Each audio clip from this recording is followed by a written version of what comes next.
अच्छा ठीक गया तो ठीक है इन पाटा से बिचार लेका तो जे नितो नय अब दिनम सेता आयुब मीटिंग रे मेना बोआ और अडी लेकाना अब जेते गेबन बड़ायआ जे झारखंड सरकार रे चेत चलाक कना और अब चेत कोबन कमीआ नोआ अब बेस्ट बन बड़ाया आदो नय नितो सरकार रे नय जहां गे नितो हुलचुल या उथल पुथल हुई कना आदो जहां गे हेमंत सोरेन सरकार जहां गे जेल चलावना आज अडिगान गलती का है ओना इदी कते गे चलावना आदो अब नय गमके लय आगुत गया जहां सरकार गे हिजु जे जहां पार्टी गे हिजु आदिवासी दो हरा गया आदिवासी दो गुजुक गया चिकाते ओकोय पार्टी ओकोय नेता हो आबो आदिवासी हासा बांचाव धर्म बांचाव नौकरी बांचाव रेदो बानुक पा नेतो धरिते उल्टे नोआ गोगज रगे मेना को आदो ओना लेकाते गमके लय किया नुकु बर्षा ते दो आबो बाबन बांचाव दाड़ेया दोसार आबो नोआ गे लय किया जे नय आबो हासा भाषा जाति धर्म बांचाव रे कुर्बी खन बांचाव रे मारांग बुरु बांचाव रे चार हम समाज रे सुधर आगु कते सेना जुमित बनाव रे ओना इदी कते के आबो नय अडिगान नोआ दिन गेबन रोड आर दिन गे रोड हुईता तो ओना लेका ताबो दिन गे नो रेल रोड चक्का जाम एमान आर हम नतो बन लगाव कन गया तो नोआ कामी रे अडी मरा बाधा हिजु कना चिकाते चे नोडे आबो सुमुंग बन लगाव कना और सावता लगित हासा भाषा जाति धर्म दो ना दो समाज रे कना लेकिन समाज रे हर नेतो धरे नुकुआ चेत रहो गड़ो बानुआ आदो नुना मरांग आबो सावता रे हासा भाषा जाति धर्म रे को लड़ाई कना और नोआ सावता रे हर जुदी नोर बाको गड़ोआ उनको सेट खन नोआ डिमांड बाय हिजु आवाज बाय हिजुआ या सामाजिक समाज नुतुम ते जहां गे संगठन को चला अगु का और बन बड़ाई को गया चाहे उनको तो संताली राइटर्स एसोसिएशन हुई चे उनको तो आसेका हुई चे उनको तो जहां गे माझी परगना माडवा हुई चे आर उनका गे अडिगान गोटा गे बिहार बंगाल असम उड़ीसा अडिगान मेना कोआ आर आतु दिसम रिन माझी परगना आर ओंडे खन खास कर जहां बुद्धिजीवी मेना को पढ़ाव स्टूडेंट को मेना कोआ चे बुद्धिजीवी को मेना कोआ तो नुकु हो नोआ कामी रे चेत हो योगदान बानु एनखान नुना मारा डिमांड माने समाज सेट पन जुदी नो बाय रकाबा एनखान नोआ मिटंग सेना राजनीतिक मुद्दा बाय बनाव दाड़े खाना एनखान नोआ लेकाते आबोआ माने जुमी तो बाको नेल ᱧᱟᱢᱮ आबो बाको बरो बन खाना नोडे दो सालखान मुर्मू आर आदिवासी सेंगेल सुमुंग सला गेको नोआ दको डिमांड या बाकी समाज रे डिमांड दो बांग कना एनखान ओना लेकाते आबो नोआ रे दिक्कत हिजु कना और ओना लेकाते गे नतो जान लेका गमके लय आय जहां गे मीडिया से खन हिजु कना हेमंत सोरेन ना फेवर रे अडिगान को मेना चबान हुई हेमंत सोरेन चाहे जेएमएम सरकार नुई तो आदिवासी सरकार कना है आदिवासी हुईते नुई को जेल कना दोष कना को नौका नुकु को लयआ और नुकु नोआ को और एक पांच नोआ को लयआ चे बीजेपी दो आदिवासी माने होय आदिवासी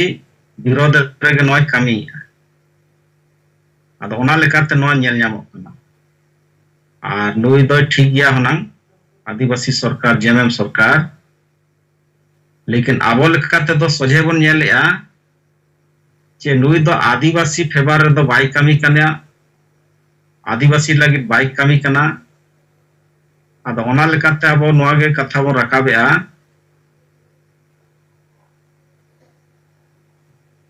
जे नुई दो आदिवासी गोबज पार्टी कना लेकिन बाकी दो नोआ बाय स्थापित कना चे नुई गोबज पार्टी कना नुई आदिवासी पार्टी तो बांग कना जेमा आदो ओना दो चेलकर बाय स्थापित कना नोडे दो केवल आबो सुमुंग के बो रकाबेआ चे नुई हासा भाषा जाति धर्म गोजिया जेमे आदो ओना लेकाते नोआ बाय स्थापित दाड़ेया कना आदो ओना लेकाते आबो लास्ट नोआ गे आबो बन विचार किया जब तक समाज से को नोआ नुई चेतार आरोप बाय लगाआ और अब हासा भाषा डिमांड हो बाय रकाबा एनखान नोआ जिनिस बाय स्थापितोआ सेना आकारते राजनीतिक आकारते आदो ओना लेकाते अब लास्ट नोआ गेबोन हेजना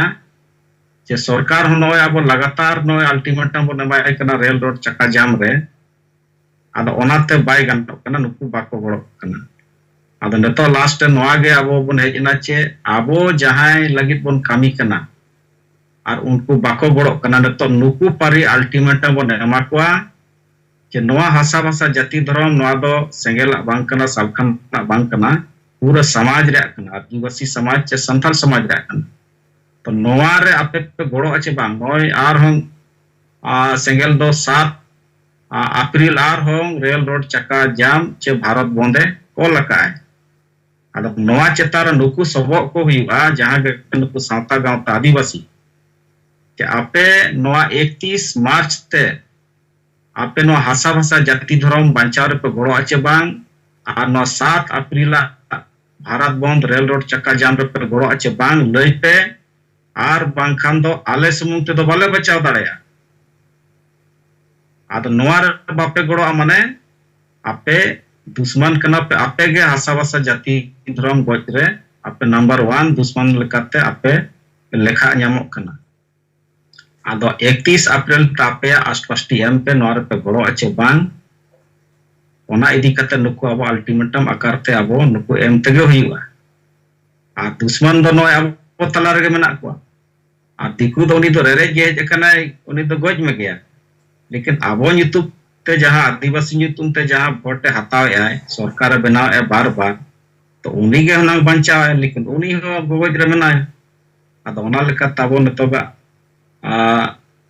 अब जहां नुकु अल्टीमेटम बन एमा को आदो नुकु गेबन टारगेट को जे नुकु जब तक नो समाज रे सुधर बाय हिजुआ माझी को बाको सुधरवा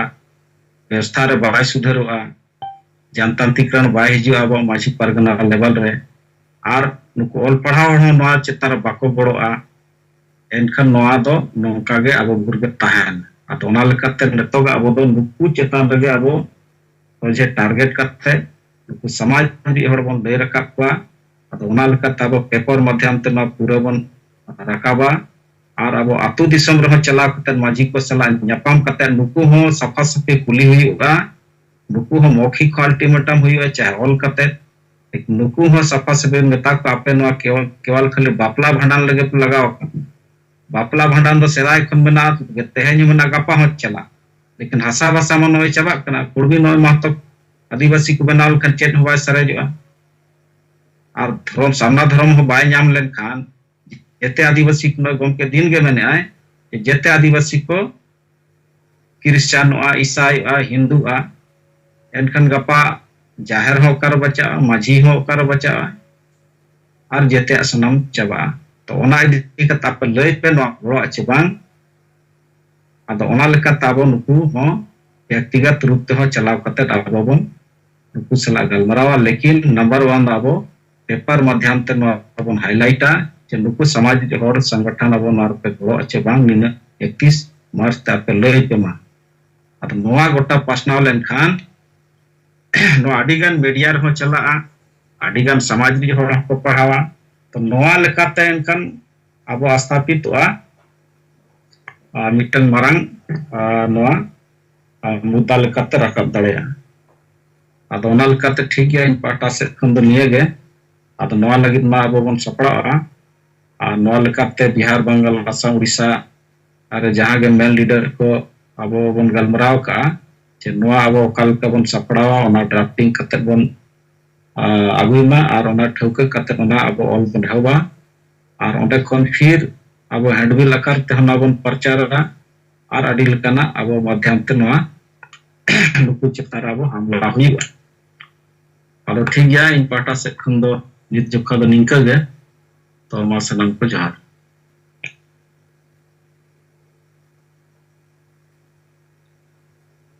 जोहार गे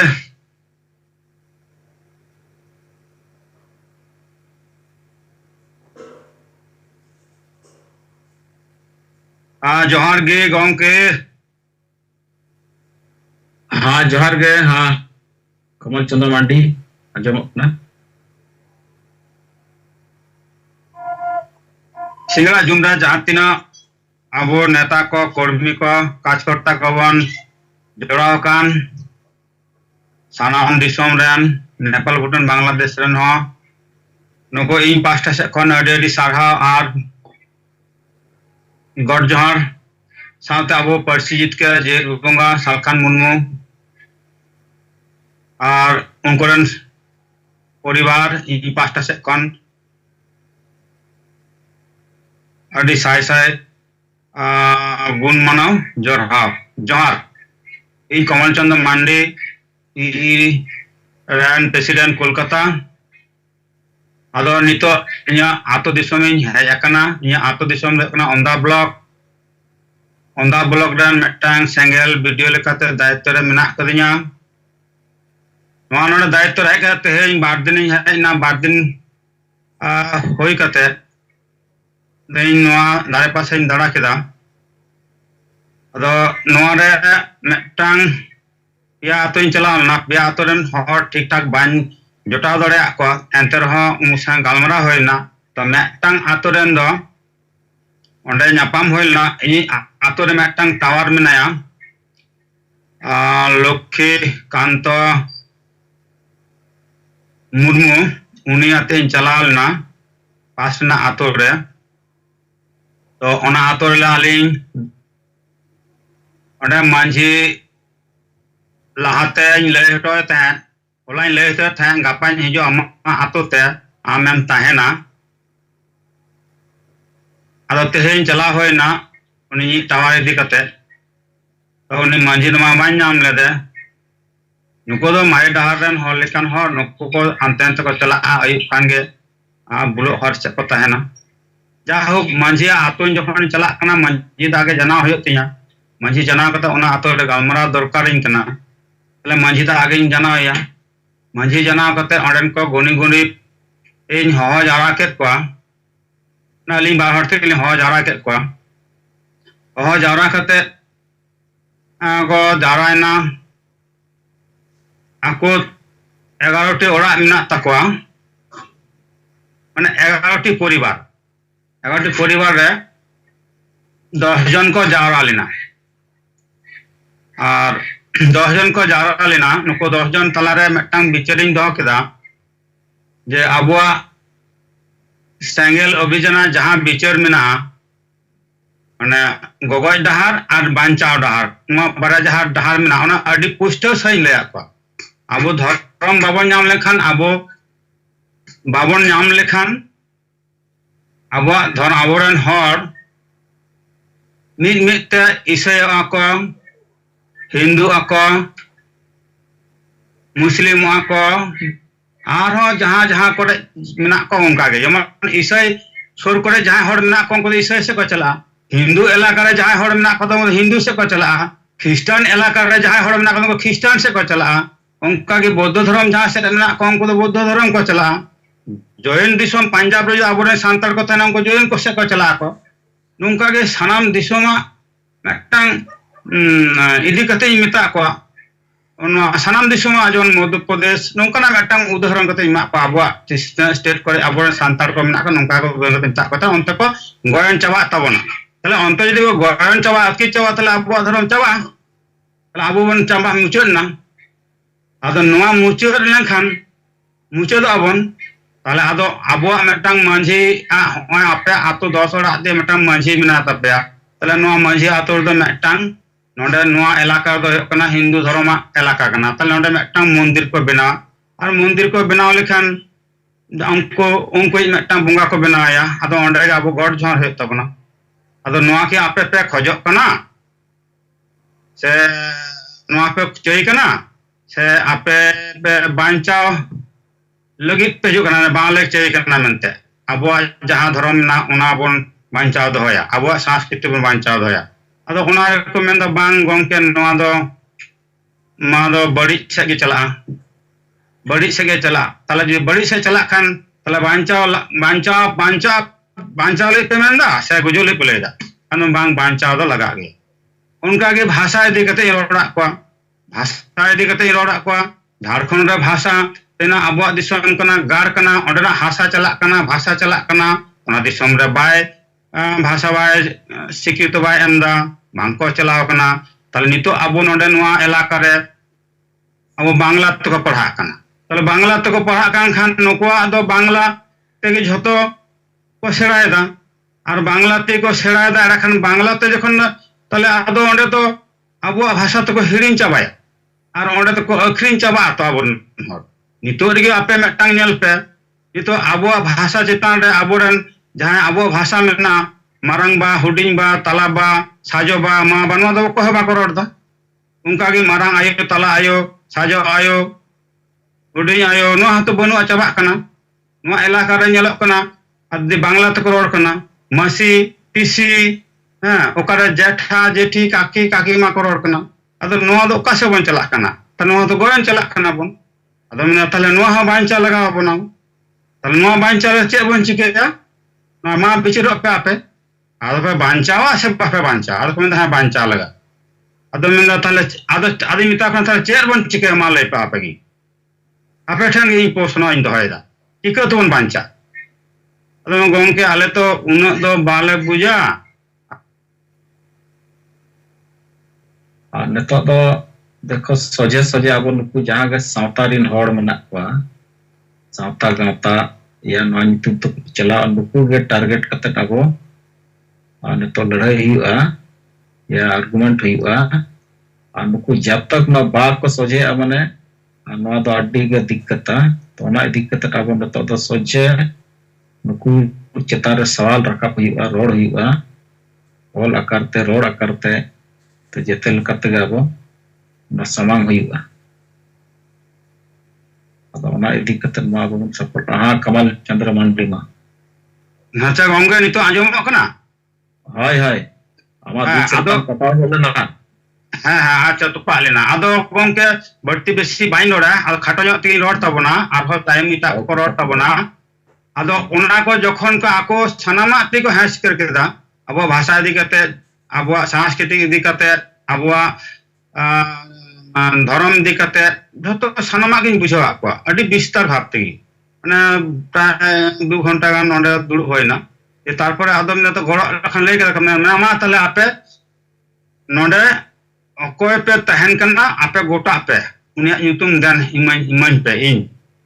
आतो टावर इन दोहया पे नोंडे ना आतो टावर मेन ता पे अमो पे मा आदो मेन होइलना बार हड़े मा बार हड़ बेन देन बार हड़िन दोहबिना आदो बार हड़े आदो को मेदा बांग मेटांग नितो दो मेटांग गे था तोर चिना आदो उनिया यूतुम छटियना महेंद्र बास्के उना दो आतो दे कना ओंदा ब्लॉक रेना 15 मौजा को मिता कना 15 मौजा और 15 आतो गीता को अदो महेंद्र बास्के उनी आतो टावर ले बाछाव के दे अदो मिता को नुई आतो टावर नुई माध्यम तेगी आपे जतो किछु खबर पे नामा और नुई जहां लेका आपे मिता पे उनका नुई कथा पे चला तो मैं हाँ चला आले ले चला उनी जहां को गुया खबर को ओका को मीटिंग हुआ ओंडे चला और नोंका मिता को 30 मार्च अब बकुड़ा रे जहां डीएम ठन जहां मारंग जुमित कते ओंडे धरना दुरुप चला हुआ ओंडे 10,000 20,000 हर इदी हुआ ओनारे योगदान दो तहन हो तपेया अदो बांग गंके आले ले तहना उन जखन तहना आदिम दे नितो खन गे सापड़ा तहन आपे और नौकना गवज कमी दो दिसोम रे चला कना और ओना मारे डहार और नवा डहार ओना ना तुले जो कहानी मा को मा गंके निंके ले कते गे इया तेहिन दो कथाइन दो होदा और हो मी बार आतोइन चलाना ना गपाइन रिपोर्ट तबना ओना ना रिपोर्ट गपाइन रिपोर्ट तबना तेहिन दो नौका गी रिपोर्ट दो तो ठीक है ना कमल चंद्र माडी कथा को विचार को आजम किया अदो अडी सरहा और जोहार तो ठीक है मा तो उनका के मसे आरो बाकी लीडर्स को विचार को रिपोर्ट को और बाकी कथा को तो मसे एनखन और बाकी को आजमा मातबो बाकी को विचार को आजमा मा विचार दो अडी मारंग ना विचार गे फास्ट कमी दो आ विचार चित्तगे क्रांति हेज लेनखान गे एक नया बदलाव नया परिवर्तन हिजुआ तो ona इदी kate बिचार दो अब लगातार माने बन एमा गोटा पेपर माध्यम ते आतु करे जहां लेकाते बिचार को चला लेनखान नोआ चेतान रे अब जहां के समाज होर ना बिचार ते होय गोटा नोआ दिन गे नोआ बिचार पासना खान अदो ओना लेकाते अब नितो दा डी ढेर बिचार एम हुआ और प्रैक्टिकल हो अब नोय आतु आतु अब गमके ले काट गया प्रत्येक ब्लॉक रे 10 टी आतु सेलेक्ट करते ओना 10 टी आतु माना बन लेवडा लेखान और ओना 10 टी आतु रे सेंगेल जुल लेखान बाकी ब्लॉक रे आ जुलुआ और ओना ब्लॉक खन 100 टी सेंगेल सेना बन सप्राव लेको खान ओंडे खन गे आडी मारंग क्रांति हिजुआ और ओंडे खन गे तम उनको माध्यम तेगे नो पूरा समाज चेतन रे अब बन कथा को रखाबा atau ona lekat tema abonwa adi bes sujak bon nyamaka tenuku samaj chetan re abo chalaw kate noa katha ko laya ado ठीक है mat abo baki leaders ko bicar ko najama ना जोहार के अलिंग मालदा जन वेस्ट बंगाल करीम मुसाइब और meeting चलते सनम single कमी को सिंगल जोहार तो नॉय आबो सिंगल अभियान तलाते हसा हसा जति धर्म ना जहां मुद्दा मेना तबना ओना को सामान कते आबो नॉय एते गोंके यहां मेता को नित तो अडिगान सरकार को बन एमएलए एमपी को बन अल्टीमेट बन मा को तो सुनो आजी आबो अल्टीमेट बन मिताय कना जे नित समाज यदि बाय उद्गोआ बाय गणोआ ताहले सिंगल अभियान मत तो चेक लेका रे नॉय जीत करा और समाज यदि न उतनोआ और जुमिदोआ गणो आय ताहले ऑटोमेटिकली आबो सरकार अपना अपने तिगा आबो इमा बना नोआ दाड़े अडी मरांग माने जुक्तिपूर्ण कना नोय आले मालदा जन हो जतो ब्लॉक रगे कम बेसी तो लगातार कमी चला कना अलिंग नडे नोय इंग्लिश बाजार रे नडे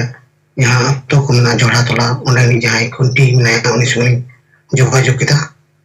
किता ते मेन कदा अलिंग नि बाडाई चुबना नेडा कते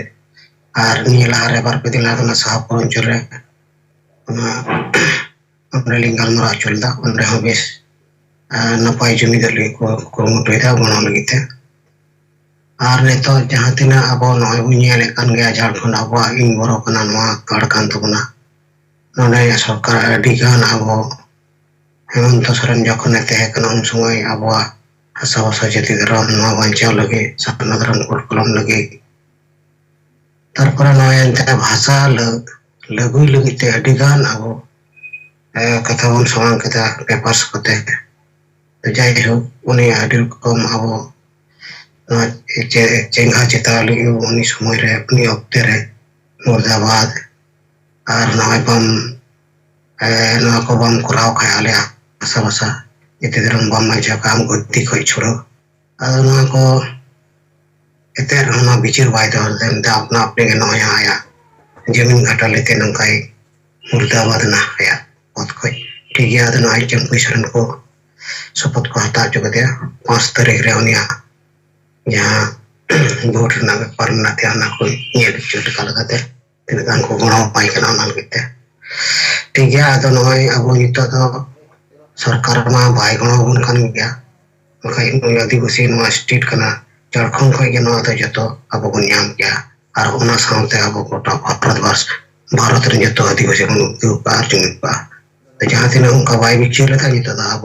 सिंगल अभियान ते राष्ट्रीय नेता नय अब तीन ले बिचार एमाबो कना नोते अब बन सुधरब कना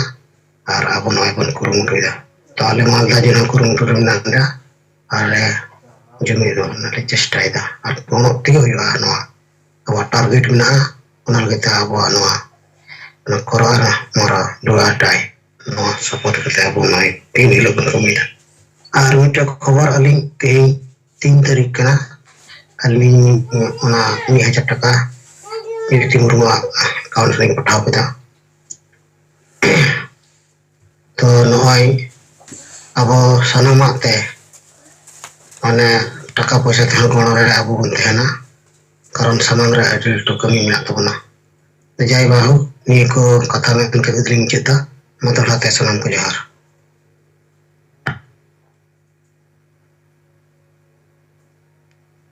अच्छा नॉय हरि मुर्मू मालदा सेट खन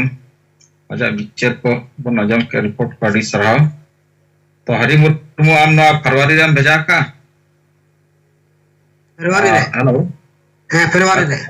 फरवरी रे हाँ 3 तारीख में आई थी। अच्छा ठीक ठीक ठीक तो ना स्क्रीनशॉट को भेजा का मैं हाँ ये आले जहाँ ये मिला मालदा जिला जून मिला उनारे जून मिला उनारे হয় আর গমকে ওনা মেন ইয়ে রং গ্রুপ রে भेजा लखन जेता को नेला ठीक तो ठीक गया मा अड़ी सराव तो अच्छा धीरेन मुर्मू मा आमा कथा आम लय में माइक खुलव कते डार तो समय को खटो इदी ना ओनल कते आम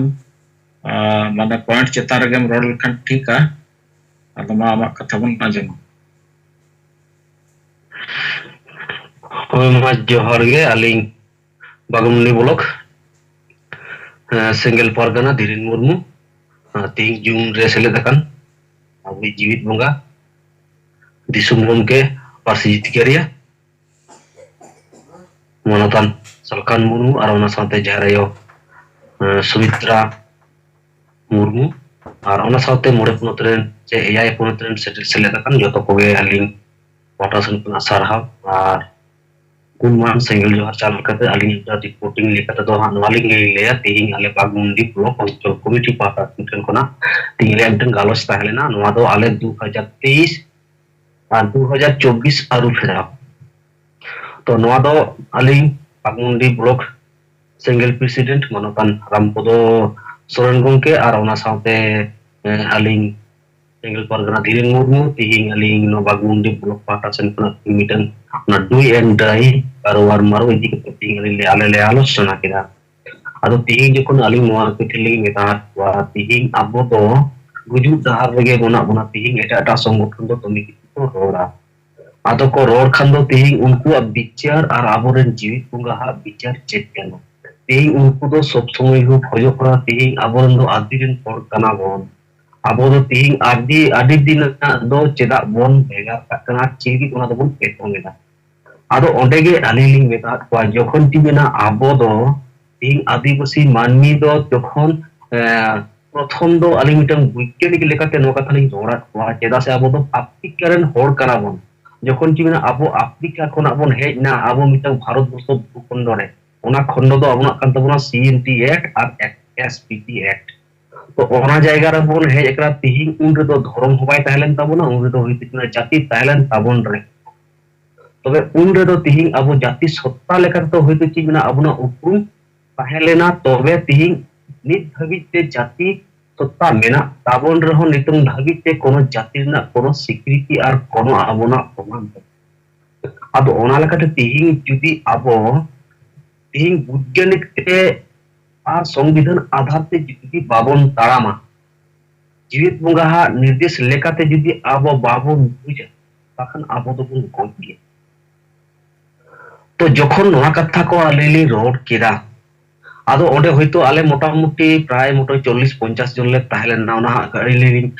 सोशल मीडिया तला रहाली पोस्ट कदा नेलाबन तो ओना लेकाते तिहिन जो माने ओंडे जहां तले सेलना जतो हड़ को बुझ केदा ओना रेगे तिहिन जतो हड़ा सहमति लेकाते गे आपानापिन जहां मिटन कर्मसूची ताहलेन ताले या मिटन ओना बागमुंडी ब्लॉक रना आरो मिटन आरु फेराव लेकाते आपानापिन मिटन पोस्ट इन हिल कमिया इन नो पोस्ट मा हाइते आदो ओना लेकाते नोआ दो पोस्ट दो होइतो चिना गापालिंग तुला होइतो चिनालिंग ये पोस्टा तो तीन दो बालिंग एम लाड़े कदा तो नोआ को गालमाराव कते अड्डी गान जतो हर खुशी रस्क को इक्यो किदा और ओना लेकाते तिहिं गेले गोटाव ठौको किदा आबो गापा मिया मुद खुना गे आबो अतु चिठी आकार ते बन दाड़ाना और जतो मजी बन एमा को तिहिं डू एंड डाई करुआर मारो तिहिं आदिवासी सेंगेल अभियान ताते नोआ जिनिस लैदा तिहिं आम धर्म रेम गड़ोआ से बाम गड़ोआ तिहिं माराम बुरुम बांचावा से बाम बांचावा तिहिं कुर्बी को आमा भाग आमा दाका को जमेदा तो ओनारे उनको बाधा कम से बाम बाधा को तो तो नोडे जोतो को आगे सहयोग हेजना ती abo noa single vision talate joto ko abo noa jinis kami hasil huyuk tabona abo jokon Salkhan Murmu ren ting abo chela kana bon ting uni abo sisho kana bon guru babon nindaya gurua aya kormo aya mitang uihar onabon urun tai gea tobe noa koge ting alele alochona keda bagmundi polo pata sen khona to noa go report em kate ge Kataling mucirida dorate sanam ko aling pata sen kona ar bagmundi blok single adivasi single vision pata sen kona gurman single johar chal kate ali kata begeli mucir kita अच्छा नॉय न तो बागुंडी प्रखंड को नॉय प्रखंड Pargana single अब मुझे कथा विचार अड़ी बेस सारी नॉय को गपल मराव किया अब ठीक है अड़ी सरहा अदो माझी को जहाँ करे नॉय न तो जहाँ करे अधिका रिपोर्ट टाबोट निजुक कना चे माझी को नॉय को बताओ या और बड़क को न्याम कना अदो उनकान रेदो जहाँ रगे माझी को बड़क कना बड़क को रेबेन इच्छा या को एनखान आलेले मेन चालेले गड़क गया अद उनकान स्थिति रे दो उनका गड़क को मेन खाउंडे मिटा स्टेटमेंट लेका हबन चेष्टाय खान अच्छा ठीक गया एनखान आबो आपे माझी सेट कोन मिटा स्टेटमेंट बन बनावा तार माने बकन आपे बना पे नो एम पे जे जहां गे नो हासा भाषा जाति धर्म रे आलेले गड़ोआ आर तेज को नो जहां आदिवासी सेंगेल अभियान जहां समाज सुधार कमी आशा भाषा जाति धर्म बचाव कमी आले नुई सला मेना लिया और नो आंदोलन रहो भाषा आंदोलन चे धर्म आंदोलन नो जहां चला आले पूरा पूरी गड़ल एम समर्थन एम और नोआ स्टेटमेंट को हेज लेनखान गोटा नो पसना नो को नेल बाकी माझी को नो को तर्कोआ जे बांग नुकु नो प्रखंड चे नो येरी टोठारिन माझी नो को स्वीकार किया सेंगल रे हासा भाषा जाति धर्म गड़ो बचाव रे तो एनखान नोआ मिटंग बेस मैसेज चला तो नोंकान नोंका तके सेंगल पासना नोआ हबन चेष्टा दाले खान उनको माझी पार्टा सेट को नो दो आपो सहमति को पेपर माध्यम तब ठीक गया मा हेलो हेलो जोहार गे गोंके आजमक kana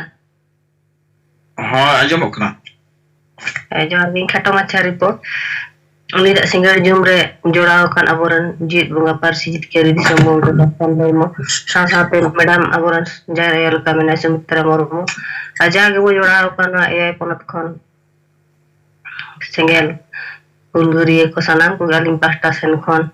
adi ayma sara amana single johar indi mola baske pura bajar bolok ar kami likate daitya purulia jela महिला मोर्चा सभानेत्री अदो काटो माछा रिपोर्ट आरे बरा बाजार बोलक रते के पालमरा आले उनका गेले तो होले दा आर कमिटी आरु फेरा जहां आले बरा बाजार बोलक रन सिंगल वीडियो लेकाते ताहे कना उमेश चंद्र बास्के नुई दो पुरुलिया जिला वर्किंग प्रेसिडेंट लेकाते माने आरु फेरा कते हुईना उनी अंते रका किदे या को हनाते 21 तारीख रे अदो एनखा आले बोलक कमिटी तारे बोलक प्रेसिडेंट लेका ते माने उनी रका एनखान तो दायित्व लेका और बा एनखान आले नोडले चुनाव किदे जे सरकार मुर्मु आले दायित्व ब्लॉक रे नंगे हता किया अदो नाल कते तेहिं गालमारा आले ले दोहरे दा अदो ओना गालमारा रे संगे की को सेटल लेना नवान को जस्ती करे तो नवान को के बेसी ना को ताहे कना नवान को कमेंट तो निद को बागी हटाल ले दा भाषा मोर्चा पर को दारा पड़ल दा ना भाषा आंदोलन करे एनखान आदि दिन गे दुड़ुक को ताहे कना अदो नुई जखन नवान ले प्रेसिडेंट ले तिंगु के दिया तले आई गते को जहां तिना मड़ांग से निक नाहे कना नुकु को फोन करते ए जारा ले को अदो ना गे मेन हुइना जे तेहिन ओय ए अबो आशा दो कन भाषा दो कन सनामा बड़ा तुरु तेहिन थीर गाना पे को गोड़ो जुदी तेहिन सनाम हड़ा गोड़ो दारे जुदी अबो बन मिठेन जावरा कते जुदी अबो ना का ईयर बो लगा एनखान ईयर लगा तबोना kan kajar debo lagawa ado noa lekate insen kono noa gi mita ko aje no jubo ko chhatro ko peseter kana tapre ape पुरुष को पेसेटर kana kan aboran no je mohila ko bako kon tabona na ko men huina je un kan petain peseter kana ape sanama badai kate ge jidi am jela president kan borok president kan kan ami ura era de chigi bai banaya ᱟᱨ ᱡᱩᱫᱤ ᱵᱟᱲᱟᱭ ᱜᱮᱭᱟ ᱟᱞᱮ ᱫᱚ ᱥᱟᱨᱱᱟ ᱫᱷᱚᱨᱚᱢ ᱠᱟᱱᱟᱞᱮ ᱮᱱᱠᱷᱟᱱ ᱥᱟᱦᱮᱵᱟᱜ ᱮᱡᱮᱱᱰᱟ ᱪᱮᱫ ᱠᱟᱱᱟ ᱨᱤᱛᱤ ᱥᱮ ᱟᱵᱚᱣᱟᱜ ᱱᱤᱛᱚᱜ ᱪᱮᱫ ᱠᱟᱹᱢᱤ ᱫᱚᱨᱠᱟर ᱪᱮᱫ ko ᱥᱟᱦᱮᱵᱟᱜ ᱠᱟᱹᱢᱤ ᱪᱟᱞᱟᱜ ᱠᱟᱱᱟ ᱱᱚᱣᱟ ko ᱪᱮᱫ ᱜᱮ ᱵᱟᱭ ᱵᱟᱲᱟᱭᱟ ᱮᱱᱠᱷᱟन ᱩᱱᱤ ᱦᱚᱸ ᱵᱟᱲᱟᱭ ᱞᱟᱹᱠᱛᱤ ᱥᱮᱸᱜᱮᱞ ᱟᱹᱛᱩ ᱵᱮᱱᱟᱣ ᱥᱟᱶᱛᱮ ᱥᱮᱸᱜᱮᱞ ᱯᱚᱨᱤᱵᱟᱨ ᱵᱮᱱᱟᱣ ᱞᱟᱜᱟᱜᱼᱟ ᱮᱱᱠᱷᱟन ᱥᱮᱸᱜᱮल ᱯᱚরিবার ᱪᱮᱫ एजेंडा करना सानामाग बड़ाय दरकार एनखान आर यदि पुरुष और महिला यदि समान दाड़े गुड़ समाज बाय नामा एनखान लहा सेन ना बाय लहा दाड़ेया चेदा से ओंडे बाधा विपत्ति सृष्टि मिद यदि मेटान पुरुष मेटान ओड़ा खन सेन कते कमी बगिते सेन कते यदि दाड़ाने चला एनखान बाधा सृष्टि दाड़ेया आदो बाना हड़ा मत ताहेन खान ओंडे ओनखान बाधा बाय हेजुआ आदो नोआ को मेन हिना जे आबोरन महिला कलकता गड़ो सुका आर आबोरन महिला को नित दो बेसिर भाग नेलोआ pata jata gimba jahana ge nongkana pati kore na enek sereng kore taka puisa nyamoa loba laloj regi bisi menak mane onkana jayga kore to thik gena sak sapda kate ko chala enkhan nongkana समाज भी नोरे कामिल लगी ठीक बड़ लगी तो मेटान बाको ओडोगोआ अदो ओना लकाते मेन हिना जे आबो को जहां को बाबो नितो दो सेटर कान उना कान जहां को बाड़ाया नुकु को गे निजेरन गे लहा बोन आगु को मा आयुर आगु को मा एनखान उनी साथे आर मी हर नेलते बुझली खान जे आबे नुका बेन चला नुका अंका गामी एनखान आमरन जुदिम बुझे एनखान उनी आर मी हर बुझे दाड़िया ना को मेन हिना ओना साथे आलेले उठे को गोटा गया जे abo ale na barabajar blok kata sen kon ho onka do marang sen program ku hui bada kan ge marang do tai kana mode gotan senggel atu do marang senggel atu marang ale le kapal marale do bada le ge onka do protite atu rege ado ona lekata abo nito do abar men dai sahib je 10 atu target pe ado ona ka ge ale le men kida abo lahate चिठी आकाते माझी बोजाना है जे निया तारीख रे आले नोका अनका दुपुड़ ले दोहे आपे को गड़ो ले खोजा आम माझी के नाम एनखान आम आमा इयते आम नो आतु रे हर जारा को में आर अब नो कथा बोले है जे आले दो तै नो कामी रे गड़ो मेना ले एनखान समाज बुजु kan tabana tehin धर्म आमा खाना से आमा दरकार खाना से बांग kana नो को आम लई में आर धर्म दरकार से बांग भाषा दरकार से बांग नॉय सीएनटी एक्ट को नॉय सरकार बार बार रापुट करना ते सरकार तेन ये के दिया को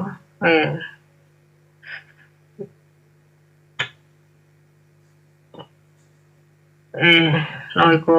अरेस्ट के दिया नोआ को मेन हुई ना नुका कते बो बुझे को नोआ को जदी को मेना सारी की नोआ को दरकार की खाना ताले दरकार की करते नियल बे बुजुक को नंतर जेदा बापे गड़ो खना दला आपे माझी को आपे नो अतुड़ आर मूल हेंडेलिंग दो कना पे माझी के दला आपे माझी को गड़ो आयु जदी नाम एनखान निश्चय अब बुजित कर माताल आमरन हन कोन को आते पिसंग सपरा कना ना देरा ले सेटरवा आमरन हपन को ता दुड़ कते अब नो अब सला गोटाय आर आपे सेंते आपे चेलका कथा को पे दोया आपे बिचार हो अब अंजमा आर आले बिचार आपे तलार बो पासना जहाटा के सटिक तबना नो आगे अब बोन गड़ोआ आर नितो अक्तो बानो नित अब मकाल कते अब बुजित कर दारे आबोरन सरकार नित अब लगित बाय कामी केना नितो अब सरकार पर फुटे बा उतर ना जे सारे आदिवासी को जी चितान लेवल को रखा लो वाला जुकुर मेन लेदा जे आदिवासी को लगी तीन सरकारी बना कर आदिवासी को लगी दिन कमी है से बांग मिटान तो कुंबुर तो ये कते ये दिसमरे पासना ना दो नोल कते मेन ही बना बोरन दो बीत अब जीत कर लगी तने मात्र जुमित तड़े अब तो जीत कर दारे बोला एम नो छाड़ा अब सरकार दो जहाटा सरकार की जो अब लगी तो भाई कमी अब जुमित कते जदी कते धारा बो आंदोलन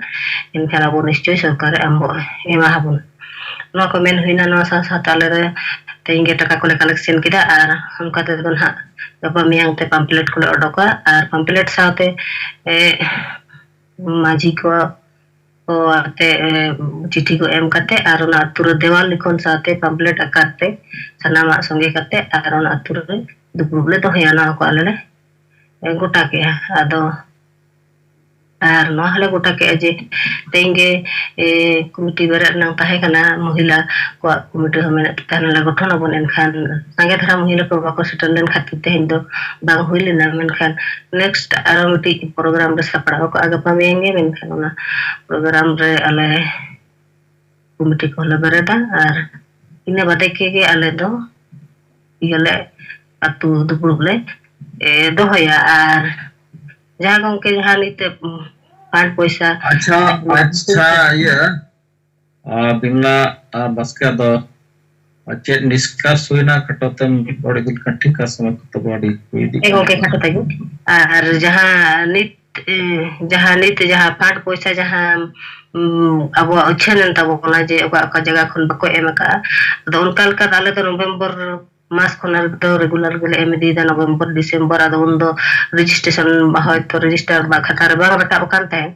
ado noa January mas na enang jahan leka katik jahan leka anjom tiup kita enkan ale nyitum je January mas reho bang bijao kana nongkan anjom bena ado enkan January mas reho na ale to node khon jubo president bena tale mani khada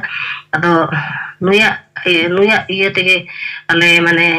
पैसा को collection बड़ा करते नुया account तगे आले भेजाए अदो उनका करते बड़ा हुईना जे उनका ओंडे को मेना तो जे बांग भेजाओ करा दे जनवरी मास रही भेजाओ का और उनका जे तोड़ के कलेक्शन करते ले एम का अदो नोआ के एकाल का रकाब करना से बांग रकाब करना नोआ गालिंग पास्टा सेन खन आर अले गोरा बाजार ब्लॉक पास्टा सेन खन नोआ के कटी बड़ा रहना जे भेजा करते बांग रकाब करना से काल का नोआ के गालिंग पास्टा सेन खमा सनाम को गालिंग पास्टा सेन खन आडी एमस तरह और single mana tuh chal kata kata limujit kya ma namko jahar हाँ माँ बिमला नडी बिमला बसके नडी सराव और जहार तो बड़ा बाजार ब्लॉक छे हेलो hoy रजिस्ट्रेशन नंबर में बढ़ाया oh unka thala mitro le tin tahen ge enkan disabai kuna do node jokura minai gya mani kada ado gongke jidi ben anjomet kan maka dilai ben saben abu registration number बड़ा बाजार अच्छा ठीक है हाँ गप्पा को बन जाला ठीक है ina nyel an phone nama ama phone number lai ka ma hello Hello? ama phone number lai ma 98 98 83 83 49 49 84 84 06 06 ठीक है ले माना ठीक है hoy ठीक अच्छा ठीक है मा नय अब तो बन जिरो एटा अब गपा खन तो मरांग खन बन रोडमा एनखान अडी होर चांस बन ᱧᱟᱢᱟ गाड़ी को रोड दाड़े जाना इदि कते मा